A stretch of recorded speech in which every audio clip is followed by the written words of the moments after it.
तो थोड़ा सा हमारे दर्शकों को भी बताइए, इन जेनजी युवाओं को बताइए कि क्या मिशन है और हम क्या करना चाह रहे हैं इसके जरिए, कैसे इनोवेशन को आप प्रमोट करना चाह रहे हैं हम लोग, वो बताएं हमारे दर्शकों को। देखिए, हम सब देश की राजधानी दिल्ली के नागरिक हैं। हर व्यक्ति अपने शहर से बड़ा प्यार करता है और इसीलिए जब कोई भी प्रॉब्लम दिल्ली की ऐसी ध्यान में आती है तो हमें तकलीफ होती है, दिल में दर्द होता है कि भाई हमारे शहर को कैसे बेहतर कर सकते हैं।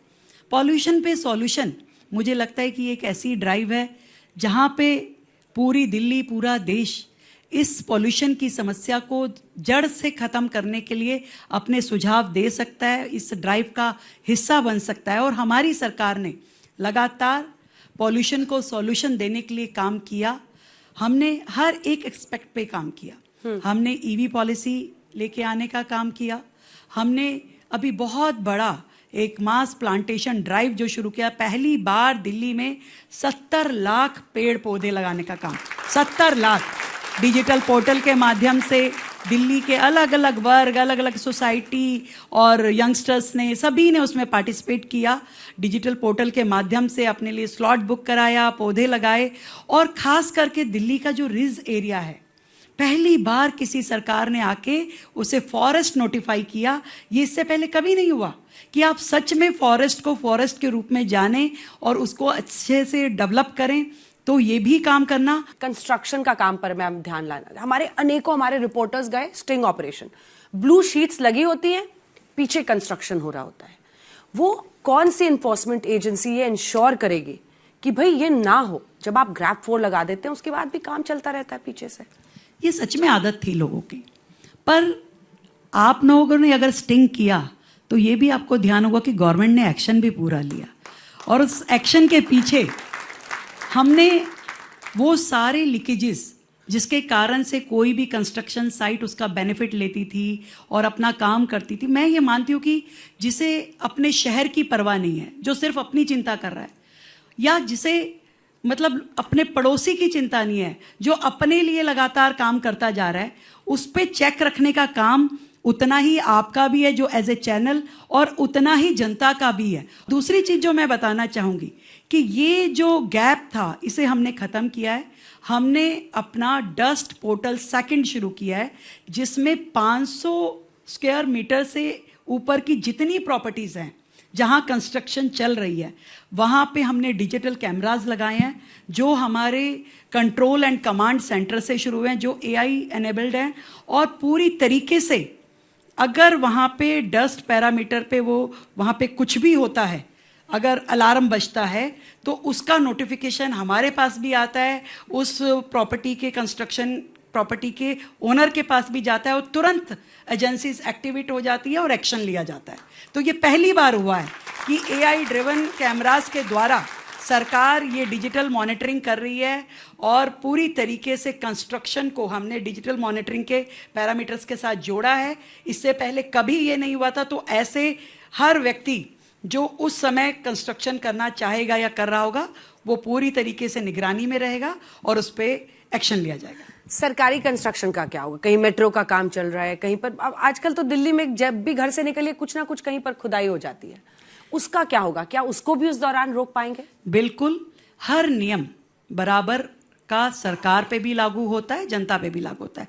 जैसे मैंने ईवी की बात कही, ईवी यदि हम लोगों को प्रपोज कर रहे हैं कि आप लीजिए, तो सरकार ने भी अपने लिए तय किया है कि हम जितने भी व्हीकल फ्यूचर में खरीदेंगे वो 100% ईवी ही खरीदेंगे।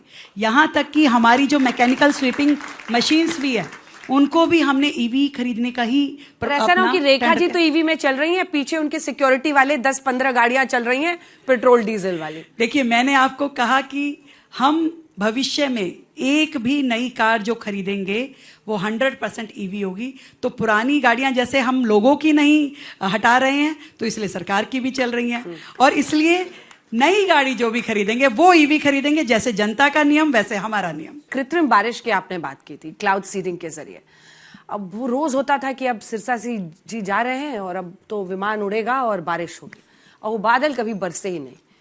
क्या वजह रही? क्या is it a failed project, यानी एक ऐसा मिशन जो नहीं हो पाया, या उस मिशन पर अभी भी आप लोग कायम हैं? और कई विपक्ष ने भी, आम आदमी पार्टी ने सवाल पूछा कि 3 करोड़ खर्च कर दिए, बेकार गया। मैं ये मानती हूं कि कोई भी एक्सपेरिमेंट जब हम करते हैं तो वो फेलियर नहीं होता है, वो आपके लिए एक चीज़ सिखा के जाता है। आज दिल्ली शहर के लिए, उसके पॉल्यूशन को ख़त्म करने के लिए, आज आप भी तो पॉल्यूशन के लिए सॉल्यूशन का कार्यक्रम कर रहे हैं। यानी कि यहाँ बैठे हुए जितने यंगस्टर्स हैं, जो भी सॉल्यूशन हमें बताते हैं और हमें लगता है कि सॉल्यूशन से सच में 2%, 10% कुछ भी पॉल्यूशन कम हो सकता है, तो हम तो उसे तैयार हैं अपनाने के लिए। ऐसे ही कृत्रिम बारिश, आर्टिफिशियल रेन, जब बहुत ही साइंटिफिकली अप्रूव्ड मेथड है, जिसको कि आप बाकी देशों में भी इसको किया गया है और लोगों ने आर्टिफिशियल रेन के माध्यम से बहुत सारे सॉल्यूशन किए हैं। दिल्ली में भी हमने इसे ट्राई किया, तो मुझे लगता है कि ट्राई करना कोई गलती नहीं है। हमने पूरी अपनी उस मानसिकता के साथ कि पॉल्यूशन को सॉल्यूशन देना है, हमने उस एक्सपेरिमेंट को किया, और एक्सपेरिमेंट जो है वो सफल भी हो सकता है, कई बार नहीं भी होता है। चलते चलते एक आखिरी सवाल, आपको लगता है कई बार ऐसा मन में आता है कि भाई कोई भी एफर्ट कर लो, छोटा होगा, थोड़ा थोड़ा होगा, पर ऐसा कुछ इनोवेशन या कुछ भी आपके सामने अभी तक आया है जो कि अनूठा है, जो आपको बहुत प्रॉमिसिंग लग रहा हो? बहुत सारे एक्सपेरिमेंट्स हमने जो इनोवेशन चैलेंज किया था अलग अलग यूनिवर्सिटीज़ में जाकर, आईआईटीज़ में जाकर के, और बहुत सारे यंगस्टर्स ने अपने स्टार्टअप्स दिखाए, अपने एक्सपेरिमेंट्स दिखाए कि इसके माध्यम से पॉल्यूशन पे काम किया जा सकता है। और उसमें से हमने बहुत सारे प्रोजेक्ट उठाए, उसे दिल्ली शहर में इम्प्लीमेंट किया, और मुझे लगता है कि हर एक प्रोजेक्ट अपनी वर्किंग का कुछ ना कुछ इफ़ेक्ट ज़रूर छोड़ता है। तो हम लगातार उन्हें अडॉप्ट कर रहे हैं, लगातार उस हर संभव प्रयास पे काम कर रहे हैं कि दिल्ली शहर की आबो हवा अच्छी हो, दिल्ली में रहने वाले लोगों का दिल खुश हो। इसके लिए हर उस सॉल्यूशन पे काम किया जा रहा है जो कि सरकार के सामने प्रेजेंट होता है, जो नए स्टार्टअप्स हमें दिखाई देते हैं। और इतना कह सकती हूँ कि ये दिल्ली शहर देश की राजधानी है। जब विकसित भारत की बात करते हैं तो हमारी इस दिल्ली शहर की रिस्पॉन्सिबिलिटी बहुत बढ़ जाती है। और पॉल्यूशन जैसी प्रॉब्लम जिसमें केवल दिल्ली का हिस्सा नहीं है, दिल्ली एनसीआर भी एक बहुत बड़ा फैक्टर है। हम दिल्ली के लेवल पे भी काम कर रहे हैं, हम एनसीआर के लेवल पे भी काम कर रहे हैं, हम हर तरीके से इसके समाधान को खोज रहे हैं, और दिल्ली की जनता लगातार उसका प्रभाव देख रही है और भी देखेगी। आपने दिल्ली की बात किया, आपने खुद ही कहा दिल्ली एनसीआर, तो एक आखिरी सवाल मन में आ गया है जो कि बहुत जरूरी है शायद एड्रेस होना, क्योंकि पराली एक बड़ी वजह, और उसका जिस तरह से असर आता है वो हम सब भुगतते हैं। सांस लेना मुश्किल होता है, कई लोग इनहेलर्स पे चले गए हैं, कई लोगों की तबीयत खराब होती है, हॉस्पिटल जाते हैं। किस किस से बात हो रही है आपकी आज सही बता दीजिए। भगवंत मान जी से आपने बात की है कि क्या करना है, आपने नायब सिंह सैनी साहब से बात की है क्या करना है, राजस्थान में आपने शर्मा जी से बात की है क्या करना है, इधर योगी जी से बात की है क्या करना है, हर एक मुख्यमंत्री से बात की है। और ओपन बर्निंग का कोई भी मोड हो, पराली हो, बाकी चीजें हो, दिल्ली में हो, एनसीआर में हो, बाकी राज्यों में हो, वो हर एक चीज जो हमें इफेक्ट कर रही है वो ठीक होनी चाहिए। उसके लिए हमारे पड़ोसी राज्यों के साथ बहुत अच्छे संबंध है। हमने सबको इस समस्या के समाधान पे काम करने के लिए कहा है। नॉर्दर्न रीजन का जो मीटिंग पीछे हुआ था उसमें सभी राज्यों के मुख्यमंत्री थे। हम सब ने मिलकर के एक कॉमन एजेंडा बनाया है, एक कॉमन मिनिमम प्रोग्राम बनाया है जिस पे हर राज्य काम कर रहा है। और मुझे ये बताते हुए खुशी है कि दिल्ली की ईवी पॉलिसी को एज इट इज़ हरियाणा ने अडॉप्ट किया है, तो हरियाणा भी अब ईवी पे जा रहा है। धीरे धीरे यूपी, राजस्थान, बाकी राज्य भी जाएंगे। पूरा देश इस ईवी पॉलिसी पे काम करेगा और हम सब अपनी आबोहवा बदल पाएंगे। पंजाब का आपने नाम नहीं लिया, पराली पर क्या बात हुई है?